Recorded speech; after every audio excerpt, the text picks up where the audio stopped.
بسم اللہ الرحمن الرحیم۔ السلام علیکم، کیپٹل ٹاک میں خوش آمدید۔ وزیر داخلہ چودھری نثار علی خان صاحب نے آج ایک پریس کانفرنس کی اور اس پریس کانفرنس میں انہوں نے یہ کہا کہ ڈان لیکس کا معاملہ اتنا بڑا نہیں تھا جتنا اسے بنا دیا گیا اور سول ملٹری ریلیشنز پر صرف پاکستان میں ہی تماشا لگایا جاتا ہے۔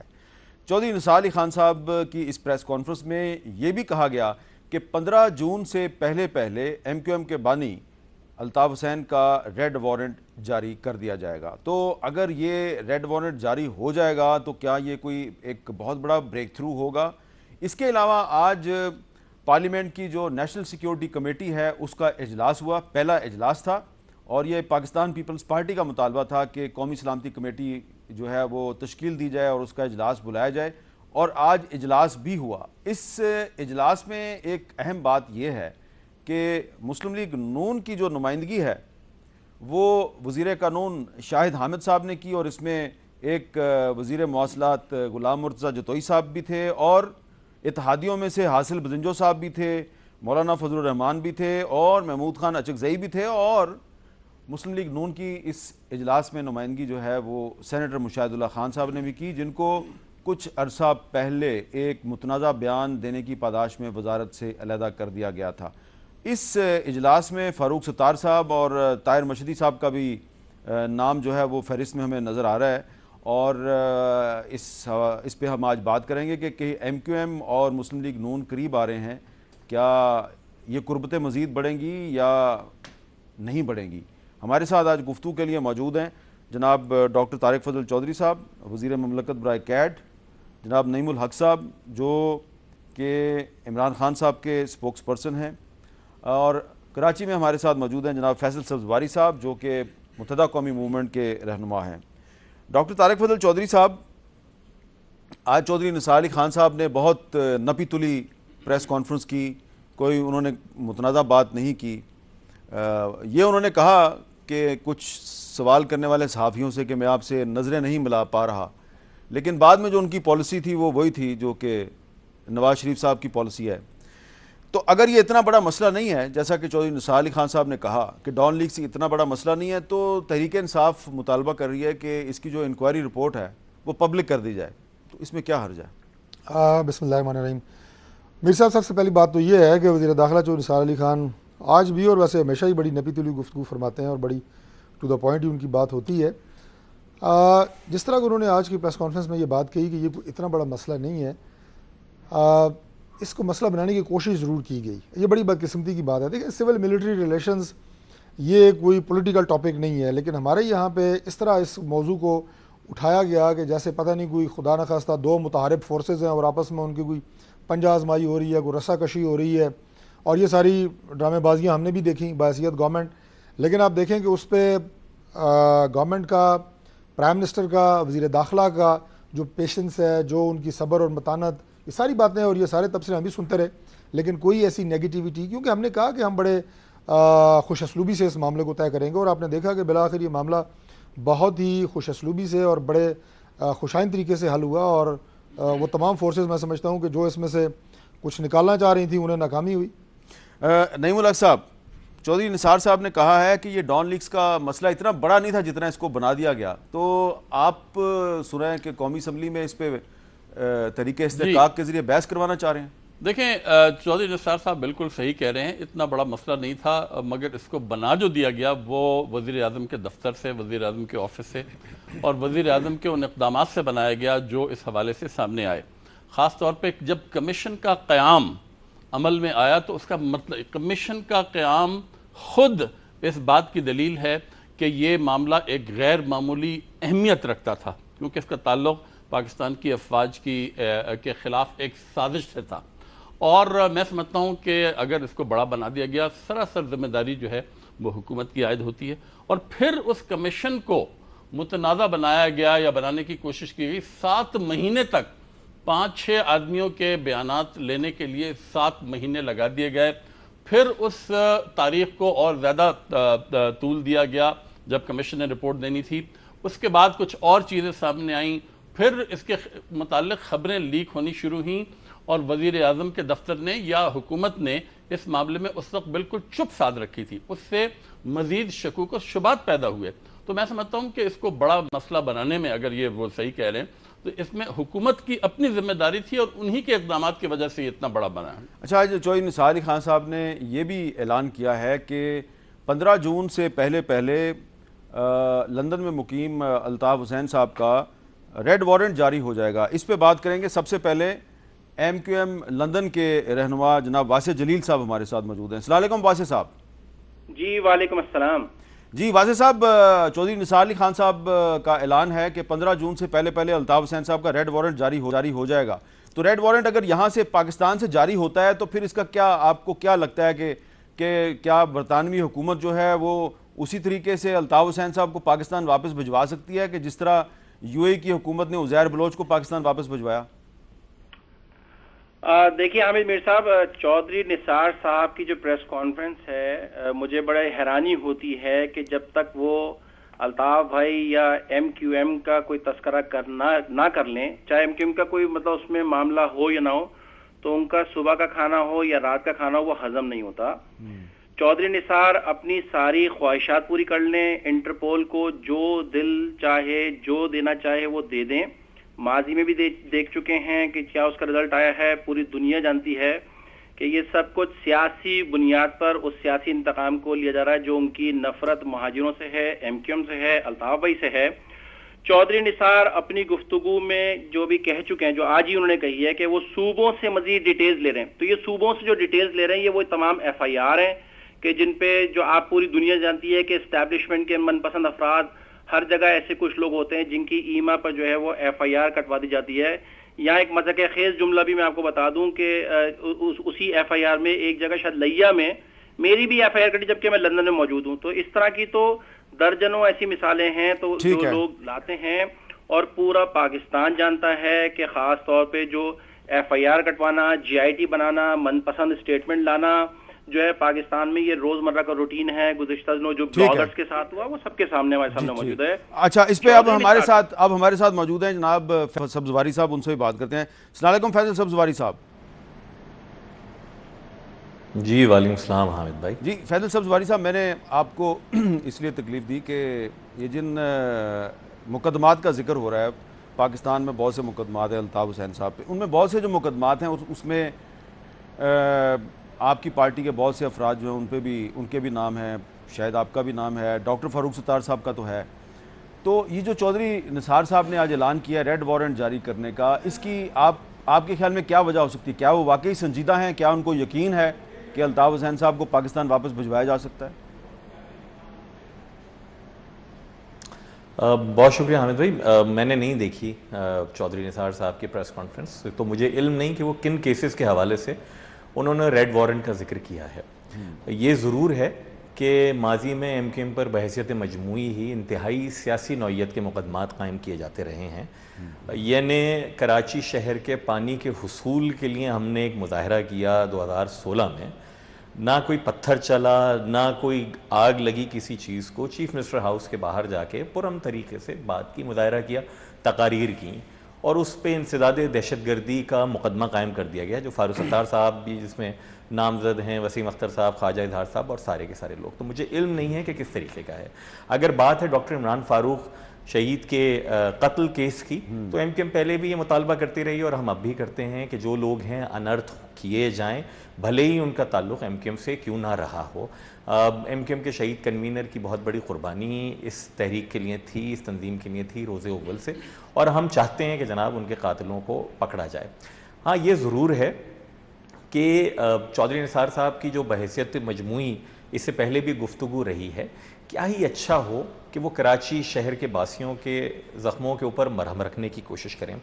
کیا ہی اچھا ہو کہ جس طریقے کی کنسیشنز ہم یہ دیکھتے ہیں کہ اگر کوئی طالبان کا ترجمان پکڑا جا رہا ہے یا داعش کی بمبار پکڑی جا رہی ہے، اس کے حوالے سے اگر ریاست اور حکومت یہ طے کر رہے ہیں کہ جناب انہیں اصلاح کا موقع دیا جائے، فراری کیمپوں میں وزیرستان کے لوگوں کو دیا جا رہا ہے، تو ایم کیو ایم سے وابستہ وہ لوگ بھی جن پر یا تو مقدمات ہیں جھوٹے سچے، یا اگر ماضی میں ہماری صفوں میں سے کسی کے اوپر واقعتاً جینوئن مقدمہ بھی ہے اور وہ ملوث رہا ہے، تو اس کو ریہیبلیٹیٹ کرنے کی، اصلاح کرنے کی ضرورت ہے۔ ہم یہ سمجھتے ہیں کہ ریاست اور حکومتیں اس جانب توجہ دیں تاکہ کراچی کے شہری کمپیئر نہ کر سکیں۔ ان کو آپ موازنے کا موقع نہ دیجئے کہ وہ یہ کہیں کہ احسان اللہ احسان ہوتے تو ٹیلی ویژن کے اوپر آتے اور اسلام آباد میں وہ جو سکندر نامی تھا اس کو 16 سال کی سزا لگ جاتی۔ تو اس طرح کے کمپیریزنز جو ہیں آئی ہوپ کہ ریاست اور حکومت اس طرف سنجیدگی سے دیکھے۔ جی ڈاکٹر طارق فضل صاحب، اس کا کیا جواب دیں گے آپ؟ اس کا جواب ہے جی کہ اگر تو فیصل صاحب یہ کہہ رہے ہیں کہ ایم کیو ایم کے صرف ایم کیو ایم کے زخموں پہ مرہم رکھی جائے تو ہم اس کے لیے بھی تیار ہیں، ایسی کوئی بات نہیں ہے۔ ایم کیو ایم ظاہر ہے، یہاں میں پاکستان کی جو ایم کیو ایم اس کی بات متحدہ قومی موومنٹ پاکستان کی بات، پاکستان کی بات کہہ رہا ہوں کہ وہ اگر ان میں کوئی ایسے لوگ ہیں جو اس سے پہلے کوئی ملیٹنسی کا کام کرتے رہے ہیں اور وہ سرنڈر کرنا چاہتے ہیں اور وہ قومی دھارے میں شامل ہونا چاہتے ہیں تو اس پہ بات ہو سکتی ہے۔ لیکن جہاں تک انہوں نے یہ کہا کہ جی کیا یہ اچھا ہوتا کہ وزیر داخلہ جو ہے کراچی کے لوگوں کے زخموں پہ مرہم رکھتے، تو میرا یہ خیال ہے کہ ہمارے اس دور حکومت میں جو پرائم منسٹر کی پالیسیز اور وزیر داخلہ کی جو پالیسیز رہی ہیں کراچی میں قیام امن کے حوالے سے، اتنا مرہم کراچی کے زخموں پہ کبھی بھی نہیں لگایا گیا۔ اور الحمدللہ آج کراچی کے تاجروں سے پوچھیں، کراچی کے صنعت کاروں سے پوچھیں، عام شہریوں سے پوچھیں، کراچی میں آج خوشیاں ہیں۔ کراچی میں لوگ باہر نکلتے ہیں، گھومتے پھرتے ہیں، شاپنگ کرتے ہیں، اپنے دفاتر جاتے ہیں، کاروبار چلا رہے ہیں۔ کیا یہی ماحول آج سے پہلے تھا جب خود ایم کیو ایم کی ایک حکومت تھی اور پاکستان پیپلز پارٹی کی حکومت تھی؟ تو یہ نہ کہیں کہ ہمیں کراچی کے لوگوں کا خیال نہیں ہے۔ جتنا میں سمجھتا ہوں کہ امن اور جتنی آپ یہ کہیں کہ بھتہ خوری، جتنی وہاں پہ ٹارگٹ کلنگ جو پچھلے دور میں رہی، وہ یکسر اب وہ نہیں ہے۔ تو لہٰذا یہ کریڈٹ تو ضرور آپ پرائم منسٹر کو اور وزیر داخلہ کو دیں گے کہ انہوں نے اس مسئلے پہ توجہ دی ہے۔ اس کے نتائج آج کراچی کے لوگ جو ہیں وہ بالکل اسے وہ انجوائے کر رہے ہیں۔ اور اگر ایم کیو ایم چاہتی ہے کہ کوئی ایسے لوگ ان کے ہیں تو یہ بالکل لے کے آئیں، جو لوگ فراری سرنڈر کرتے ہیں ان سے بھی بات چیت ہو رہی ہے تو ان سے بھی کریں گے، کیوں نہیں؟ ملک صاحب، آپ کا تعلق بھی کراچی سے ہے، آپ اتفاق کرتے ہیں طارق فضل چودھری صاحب کریڈٹ دے رہے ہیں اپنی حکومت کو، کراچی کے حالات بہت بہتر ہو گئے؟ میں نہیں کہوں گا کراچی کے حالات بہتر ہوئے ہیں کہ یہ جو پچھلے میں 30 سال کے دور پر اگر ایک نگاہ دوڑائی جائے تو جو لوگ بھی مختلف جرائم میں ملوث سے، میں سمجھتا ہوں ان میں سے مشکل سے 2 یا 3% کو سزا ملی ہے۔ مگر الطاف حسین کا جو ریڈ وارنٹ کا جو ذکر آیا ہے، انگلستان میں ایک قانون ہے، انگلستان کی حکومت کبھی بھی کسی شخص کو اس ملک کے حوالے نہیں کرے گی جس ملک میں اس شخص پر ایسے الزامات عائد ہوں جن کی سزا موت ہوتی ہے۔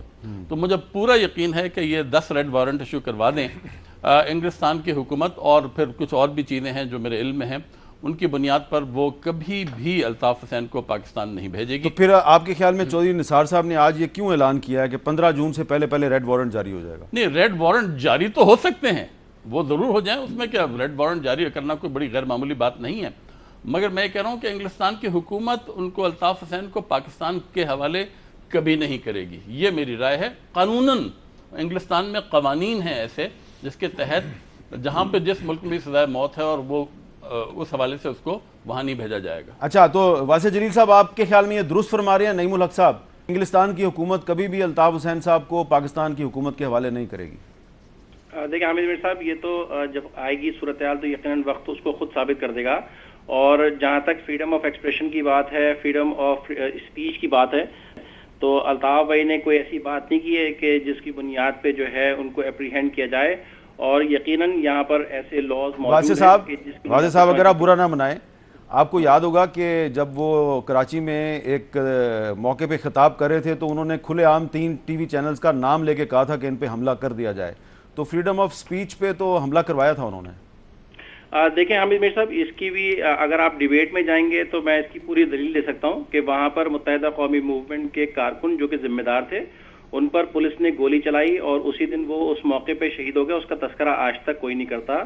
اور اس افراد کو جو کہ وہاں پر وہ تو گولی تو پولیس نے چلائی تھی نا، گولی پولیس نے چلائی تھی، تو اس کے جواب میں ٹی وی چینلز پہ حملے کی کیا تک بنتی ہے؟ نہیں، ٹی وی چینلز پہ کوئی حملے کے لیے گئے تھے، وہاں پر ڈیمونسٹریشن کے لیے گئے تھے، وہاں پر اس آزادی صحافت کے حوالے سے بات ہو رہی تھی کہ جو ایم کیو ایم کے موقف کو جو ہے وہ نہیں پیش کیا جا رہا تھا، اس کے لیے گئے تھے، مگر جب وہاں پر لوگوں کو مشتعل کیا ہے اس کی بنیاد پہ یہ چیز ہوئی ہے۔ اور انشاءاللہ جب کبھی بھی انشاءاللہ انصاف کی بنیاد پہ اگر کورٹ میں کیس چلیں گے تو چیزیں خود بخود آشکار ہو جائیں گی کہ سچ کون تھا اور جھوٹ کون تھا، اور انشاءاللہ چودھری نثار صاحب ایسے 10 وارنٹ ایشو کرا دیں۔ اور بلکہ میں یہ کہوں گا حامد میر صاحب کہ چودھری نثار صاحب نے تاریخ میں اپنا ایسا نام لکھوا دیا ہے کہ ان کے دور میں حقیقی نے جنم لیا، ان کے دور میں انہوں نے ان کی ہاربرنگ کی. سب جانتے ہیں کہ لاہور میں کس کو لے کے آئے تھے اور کس کو کہاں پر پناہ دی گئی تھی. پی ایس پی کس کے دور میں بنی گئی، ستمبر 2013 کا آپریشن کس کے دور میں سٹارٹ ہوا، کون مہاجروں سے دشمنی رکھتا ہے. اور انشاءاللہ وقت ثابت کر دے گا کہ چودھری نثار خود بڑے جو ہے انشاءاللہ تعالی وار کرمنل کے اندر ان کو بھی جو ہے وہ ایک دن جو ہے وہ پیش ہونا پڑے گا اور ان کو کچہرے میں آنا پڑے گا اور جواب دینا پڑے گا. واسع جلیل صاحب یہ بھی تاریخ میں لکھا جائے گا کہ MQM لندن نے بھی چودھری نثار ہی کے دور میں جنم لیا. ایک وقفے کے بعد وقت دوبارہ ملتے ہیں.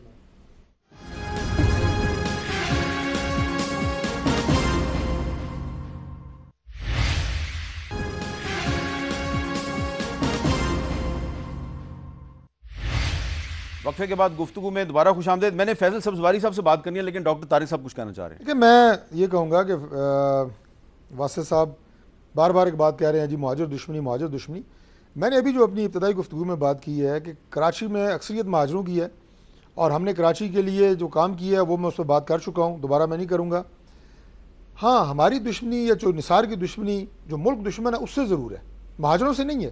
جو ملک دشمنی کی باتیں کرے گا، جو پاکستان کو گالیاں دے گا، اس سے چودھری نثار کی دشمنی ضرور ہے. اور یہ بھی کوئی ذاتی اختلافات کی بنیاد پہ نہیں ہے، پاکستانی کی حیثیت سے ہے، ایک ذمہ دار وزیر ہونے کی حیثیت سے ہے اور اصولوں کی بنیاد کے اوپر ہے. کیا یہ ساری باتیں الطاف حسین نے نہیں کی؟ آج واسع صاحب اس طرح ان کو پورٹری کر رہے ہیں کہ جیسے ان سے زیادہ معصوم شخص ہی کوئی نہیں ہے. پاکستان کو آپ نے گالیاں دیں، یہ جو اپنے ٹی وی اسٹیشنز پہ کہا، فوٹیجز موجود ہیں، کہا جا کے حملہ کرو ان کو، سبق سکھاؤ ان کو. تو یہ کوئی ایسی درپردہ باتیں نہیں ہیں کہ کوئی ٹرائل کی ضرورت ہے. یہ تو میڈیا کے ذریعے پوری قوم نے یہ ساری باتیں دیکھی ہیں. تو لہٰذا یہ کوئی چودھری نثار کی یا ہماری ذاتی جنگ اس لیے ہے کہ ہم پاکستانی ہیں، ہم اپنے ملک سے محبت کرتے ہیں اور جو یہ ساری باتیں کرتا ہے ہم اسے غدار سمجھتے ہیں. ٹھیک ہے.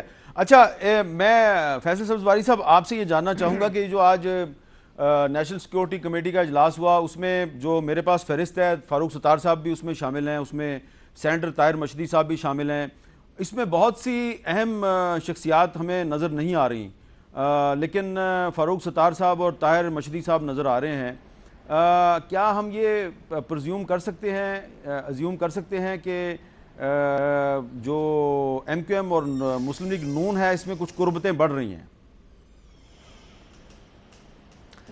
حامد بھائی، اس سے پہلے میں تھوڑی سی بات یہ کرنا چاہوں گا جو طارق فضل چودھری صاحب نے کی تھی کہ دیکھیں اب کراچی میں امن محض ٹارگیٹڈ ایکشن کے ذریعے نہیں حاصل کر سکتے. کراچی میں ٹارگیٹڈ ڈیولپمنٹ کی بھی بہت زیادہ ضرورت ہے اور امن کے حصول کے لیے جو کام ہو رہے ہیں اگر اس میں کہیں کوتاہی ہے، اگر اس میں کہیں زیادتی ہے تو ان زخموں کے اوپر مرہم رکھنے کے لیے ہم کیا ریاست اور حکومت سے نہیں کہیں؟ آپ سے یہ ڈیمانڈ کی تھی کہ ایک گریونسز ریڈریسل کمیٹی بنائی جائے جس کے اوپر آپ نے اتفاق کیا، وہ ابھی تک نہیں بنائی گئی نا. بجائے اس کے کہ ہم میگا فون ڈپلومیسی کے ذریعے، میڈیا ٹاک کے ذریعے آپ کو کہہ رہے ہوں کہ فلاں جگہ زیادتی ہوئی ہے، پریس کانفرنسز کر کے کہہ رہے ہوں. ریٹائرڈ ججز کے اوپر ہمارے مسنگ ورکرز ہیں، 150 سے زیادہ کی فہرست ہے آپ کو پیش کی گئی ہے. وہ لوگ گوانتانامو بے میں تو نہیں ہیں، یہیں پر ہیں، ان کو آپ پریزنٹ کیا جائے. ان میں سے کسی پر مقدمے ہیں تو ان کو جیلوں میں بھیجا جائے.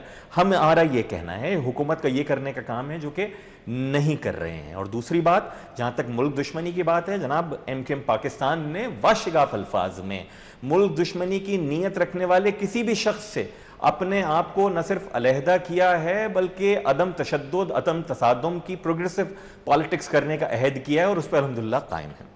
جہاں تک آپ نے بات کی کہ جناب مسلم لیگ نون کے ساتھ قربتیں، میرے علم میں حامد بھائی یہ ہے کہ شاید ڈاکٹر خالد مقبول صدیقی نے تو شرکت کی ہے، فاروق بھائی کا میرے علم میں نہیں ہے.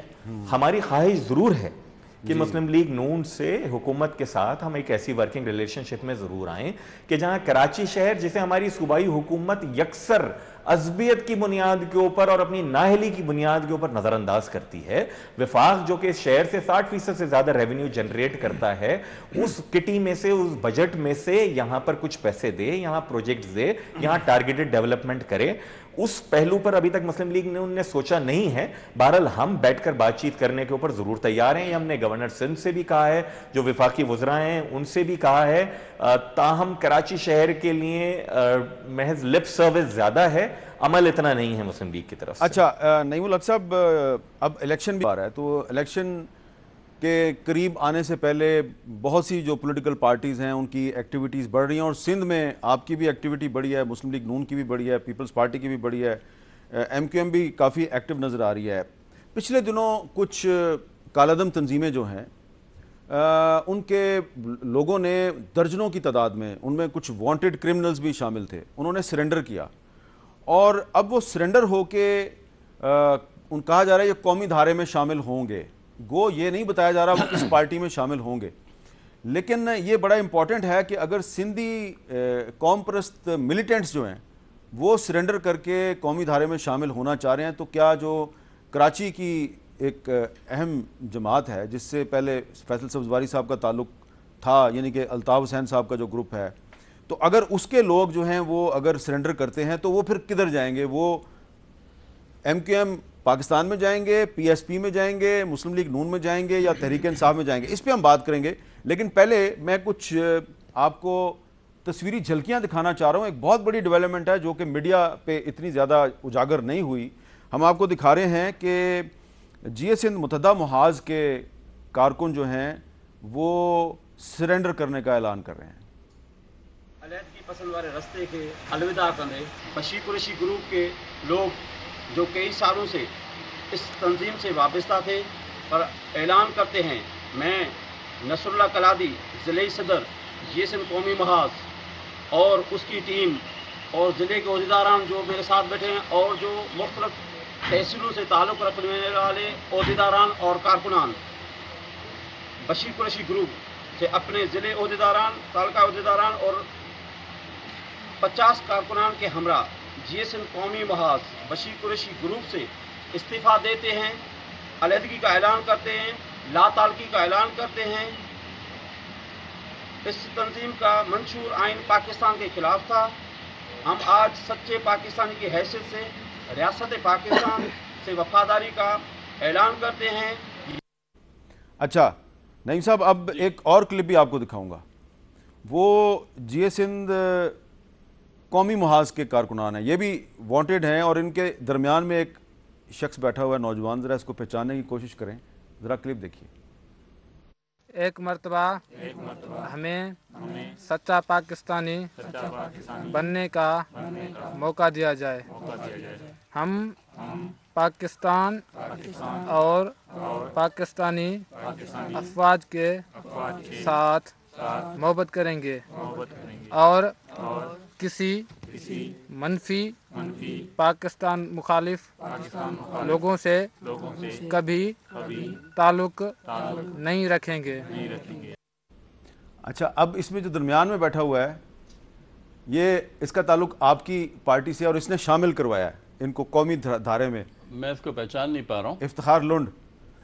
اچھا دیکھیں، اصلی مسئلہ سندھ کا یہ رہا ہے، اور میں بالکل وثوق کے ساتھ یہ کہنا چاہتا ہوں کہ سندھ کی تباہی، سندھ کے حقوق کو غصب کرنا، یہ پاکستان پیپل پارٹی نے پچھلے 45 سال میں یہ کارنامہ سر انجام خود دیا ہے. پاکستان پیپل پارٹی نے سندھ کے غریب عوام کا جو ان کے حقوق سلب کر کے اپنا راج مسلط کرنے کی کوشش کی، ان کو کبھی ان کے حقوق نہیں دیے. اب جبکہ بلدیاتی اداروں کے انتخابات بھی ہو گئے ہیں، جو صوبائی حکومت ہے سندھ کی پیپل پارٹی کی، وہ ان اختیارات کو ان کے حوالے کرنا ہی نہیں چاہتی. سندھ کی جو شکایات ہیں وہ کبھی میں کہوں گا پچھلے 40 سالہ دور میں وہ ہمیشہ میری رائے میں صوبائی حکومت سے رہی ہیں. مرکزی حکومت کا اتنا تعلق نہیں رہا، اور وہ پیپل پارٹی ہے. اور اس کی ایک تاریخ ہے، میں 2 گھنٹے تک آپ کو بتا سکتا ہوں. اس وقت سندھ میں حکمرانوں کا قانون چل رہا ہے، قانون کی حکمرانی موجود نہیں ہے. تو اس لیے آپ کے سوال کے جواب میں یہ کھیل جو کھیلا جا رہا ہے جس کے قواعد نہیں، میرا سوال یہ ہے کہ جو اندرون سندھ میں جو کالعدم تنظیمیں ہیں ان کے وانٹڈ کرمنلز اگر قومی دھارے میں آ رہے ہیں، بڑی اچھی بات ہے، تو ان کے روابط ہمیں تحریک انصاف کے ساتھ نظر آ رہے ہیں، اور کراچی میں جو لوگ قومی دھارے میں آ رہے ہیں وہ جا رہے ہیں PSP میں. یہ سملیرٹی کیا ہے؟ نہیں دیکھیں، سملیرٹی صرف ایک ہے کہ جب حکومت وقت کو قانون کا احترام نہیں ہوگا نا، تو تمام جو جرائم پیشہ لوگ ہیں ان کو آزادی ہوگی، وہ کسی بھی جماعت میں جوائن کریں، کہیں بھی جائیں. ہم اپنی جماعت میں ایسے لوگوں کو شامل نہیں کر سکتے اور نہ کرنا چاہیے جو پاکستان کے خلاف ہوں، پاکستان کی سالمیت کے خلاف ہوں اور بنیادی ایک جمہوری حقوق کے خلاف ہوں. تو میں سمجھتا ہوں کہ اس حوالے سے ہمارا جو حکمران طبقہ ہے، اور میں سندھ کی اس وقت بات کرنا چاہتا ہوں، اس نے جو تمام جو قوانین ہیں وہ اپنے قبضے میں کر کے اپنے مقاصد کی تکمیل کے لیے ان کو غلط طریقے سے استعمال کر رہی ہے۔ اچھا فیصل سبزواری صاحب، میرا آپ سے سوال یہ ہے کہ ایک زمانہ تھا جب یہ کہا جاتا تھا کہ ایم کیو ایم حقیقی جو ہے اس کو اسٹیبلشمنٹ نے بنایا ہے اور وہ اسٹیبلشمنٹ کا برین چائلڈ ہے۔ اب ایم کیو ایم حقیقی جو ہے وہ ایم کیو ایم پاکستان کے ساتھ رابطے بھی کر رہی ہے، ایک دوسرے سے تعاون کی بات بھی ہو رہی ہے، اور ایم کیو ایم حقیقی کے لیڈرشپ جو ہے وہ یہ کہہ رہی ہے کہ جناب جو اسٹیبلشمنٹ ہے وہ چاہتی ہے کہ سندھ میں تحریک انصاف کو کامیاب کروایا جائے۔ تو یہ اچانک جو ہے ایم کیو ایم حقیقی کے موقف میں جو تبدیلی آئی ہے، کیا اس کی وجہ سے آپ کی ان کے ساتھ قربت بڑھ گئی ہے؟ حامد بھائی، یہ تو میرے خیال میں ان کا موقف بعد میں شاید میڈیا پر آیا ہے۔ ہمارے ہاں یہ بات ضرور زیر بحث رہی ہے ایم کیو ایم پاکستان کی، جو میں نے پہلے بھی عرض کیا کہ دیکھیں ہم عدم تصادم اور عدم تشدد کی یہاں پر سیاست کو فروغ دینا چاہتے ہیں پورے صوبے میں، بالخصوص ان کے شہری علاقوں میں۔ اس شہر نے بہت خون دیکھا ہے، ہم نے بہت جنازے اٹھائے ہیں، ہم نہیں چاہتے کہ سیاسی بنیادوں کے اوپر اب لوگوں کا قتل و غارت گری ہو۔ مہاجر قاتل، مہاجر مقتول بہت دیکھا ہے اس شہر نے، اب نہیں ہوگا، ہمارے جانب سے بالکل بھی نہیں ہوگا۔ نہ ہم نے اسلحے کی سیاست کرنی ہے، نہ اسلحے کی سیاست کرنے والوں کا ساتھ دینا ہے، یہ ہمارا عہد ہے۔ اسی بنیاد کے اوپر ہماری خواہش یہ ضرور ہے کہ سیاسی اختلافات کو سیاسی دشمنی کی جانب نہ لے جایا جائے۔ بدقسمتی کے ساتھ ایم کیو ایم اور حقیقی کے درمیان ایسے معاملات رہے برسا برس کے بہت کشت و خون ہوا ہے۔ ہماری خواہش بس صرف اتنی سی ہے۔ جہاں تک ان کا پی ٹی آئی کے اوپر الزام کی بات ہے، بدقسمتی کے ساتھ پی ٹی آئی کے حوالے سے لوگوں کا یہ شکوہ ان کے پہلے دھرنے بلکہ اس سے بھی پہلے جب ان کے جلسے تھے اور ابھی تک رہا ہے۔ بدقسمتی کے ساتھ کل جو ہوا سلسلہ ڈان لیکس کے حوالے سے جو ڈراپ سین ہوا ہے، اس میں بھی جو فرسٹریشن ہے پی ٹی آئی کے رینکس کی جانب سے آ رہی ہے، وہ لوگوں کو یہی بتلاتی ہے کہ یہ کوئی اس طرح کے میجرز کی جانب زیادہ دیکھ رہے تھے کہ جہاں پہ شاید جمہوریت کوسچن ہو جائے لیکن ان کی بات اب ہولڈ ہو جائے۔ آپ یہ دیکھیے کہ جو اگر یہ کہا جا رہا ہے، جیسے عمران خان صاحب نے پہلے بھی کہا تھا کہ جناب فوج اس میں فریق ہے، تو اگر فوج فریق بھی تھی تو فوج کے ترجمان نے تو کل واشگاف الفاظ میں بتا دیا کہ جو انکوائری ہوئی ہے وہ اس سے مطمئن بھی ہے ادارہ، اور سمجھتے ہیں کہ ساری کی ساری چیزیں ہو گئی ہیں۔ لیکن بہت سارے جو عبداللہ ہیں وہ آ گئے یہاں پر اور کہنے لگے کہ نہیں جناب ہم خوش نہیں ہیں۔ تو یہ ساری کی ساری چیزیں finger pointing P T I کی طرف ہوتی ہے، اور بہرحال کچھ نہ کچھ دھواں اٹھتا ہے تو صحیح اٹھتا ہے۔ یہ عبداللہ کس کو کہا آپ نے؟ میں یہ تو محاورہ ہے، لیکن وہ ایک پہلے بھی بہت سال پہلے آپ کے پروگرام میں شعر سنایا تھا، پھر یہی شعر سنا دیتا ہوں کہ کچھ تو ہوتے ہیں محبت میں جنوں کے آثار، اور کچھ لوگ بھی دیوانہ بنا دیتے ہیں، تو میں نے دیوانے کو عبداللہ کہا ہے۔ اچھا نعیم صاحب، اس کا کوئی جواب؟ دیکھیں میں سمجھتا ہوں کہ تحریک انصاف کا بنیادی موقف یہی ہے کہ سچ کو کبھی دبانا نہیں چاہیے، اور مجھے افسوس کے ساتھ کہنا پڑتا ہے کہ جس جماعت کے ساتھ فیصل خود اور ان کے ساتھی وابستہ رہے، اس نے ہمیشہ سچ کو دبایا۔ الطاف حسین نے قتل و خون کے دریا بہا دیے کراچی میں، اس کو دبایا گیا۔ کیا نہیں ہوا کراچی میں 30 سال میں؟ ان لوگوں نے اپنی زبان بند رکھی، انہوں نے سچ کو چھپایا۔ میں تو کہتا ہوں کہ ایم کیو ایم کا یہ جو پاکستان ہے، یہ الطاف حسین کے نام پر ووٹ لے کر آئے تھے۔ اب الطاف حسین ہی کی وجہ سے ان کو استعفیٰ دیں، پھر آ کے مقابلہ کریں، پھر آ کے اپنے آپ کو عوامی نمائندہ ظاہر کریں، اور یہ بڑی اچھی بات، اس میں بڑے اچھے لوگ ہیں۔ فیصل خود ایک بڑے اچھے آدمی ہیں، میں جانتا ہوں ان کو، اور بھی بڑے اچھے لوگ ہیں، مگر سچ کو دبانا یہ ان کے کردار پر جو ہے نا ایک سیاہ داغ ہے۔ اچھا فیصل صاحب، یہ ذرا میں نے بریک لینی ہے، اس سے پہلے ذرا یہ جواب دے دیں، یہ بڑا جائز نکتہ ہے نعیم الحق صاحب کا کہ آپ لوگوں نے الطاف حسین کے نام پہ ووٹ لیے تھے، تو آپ نے الطاف حسین سے علیحدگی کا اعلان کر دیا، تو پہلے آپ اپنی پارلیمنٹ کی نشستیں چھوڑیں، بائی الیکشن لڑیں، اور پھر آگے بھلے الطاف حسین پہ تنقید کریں۔ حامد، مجھ سمیت بہت سارے لوگ اس بات کے اوپر آمادہ تھے اور ہیں بھی، لیکن صرف اور صرف ہماری جماعت نے فیصلہ اس بنیاد کے اوپر کیا کہ اگر ہمارے استعفے اس ڈیمانڈ کی طرف سے آئیں کہ جن لبوں نے 22 اگست کو پاکستان کی سلامتی کے خلاف نعرہ لگایا، اور بعد میں بھی مودی سے مدد سے لے کر ابھی تک یہ کہا جا رہا ہے کہ مہاجر بھارت کی جانب دیکھ رہے ہیں، بالکل نہیں دیکھ رہے ہیں۔ مہاجر پاکستان میں آئے، انہوں نے چوز کیا اس وطن کو، اس وطن کے لیے جدوجہد کی، وہ صرف پاکستانی ہیں. تو اگر اس ہمارے عمل کو یہ جوڑا جائے کہ جناب یہ مطالبہ تو سب سے پہلے لندن سے آیا تھا، اس بنیاد کے اوپر ایم کیو ایم پاکستان نے فیصلہ کیا کہ جناب ٹھیک ہے، ان کی تصویر کے علاوہ جو بہت بڑا فیکٹر تھا وہ ایم کیو ایم کا پیغام اور ایم کیو ایم کا منشور تھا. اگر ایم کیو ایم کا منشور یہ بتایا جاتا لوگوں کو کہ پاکستان کی سلامتی کے خلاف ہے، تو بالکل ایم کیو ایم کو اتنی سیٹیں نہیں ملتی. اور کچھ مہینے رہ گئے ہیں، انتخابات ہو جائیں گے، ہم بھی یہی ہیں، پی ٹی آئی بھی یہی ہیں، انشاءاللہ تعالی انتخابات میں دودھ کا دودھ پانی کا پانی ہو جائے گا. بہت بہت شکریہ فیصل سبزواری صاحب، ہم سے بات کر رہے تھے. ایک بریک لیتے ہیں، بریک کے بعد دوبارہ.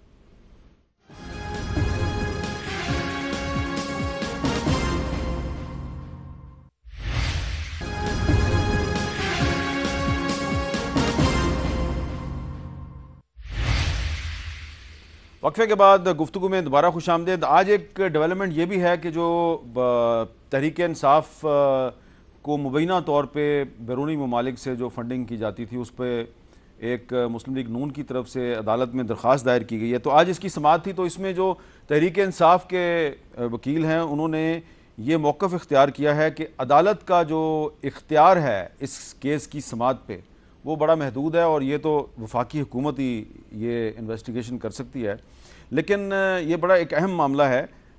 لیکن اس سے بھی زیادہ اہم معاملہ یہ ہے طارق فضل چودھری صاحب کہ جو پاناما کیس کی جو جے آئی ٹی بنی ہے، تحریک انصاف کہتی ہے کہ اس کی جو پروسیڈنگ ہے وہ پبلک کی جائے، وہ ساری دنیا کو پتہ ہو، میڈیا کو اس تک ایکسیس دی جائے تاکہ شفافیت کو ممکن بنایا جا سکتے. آپ کے خیال میں یہ جائز مطالبہ نہیں ہے؟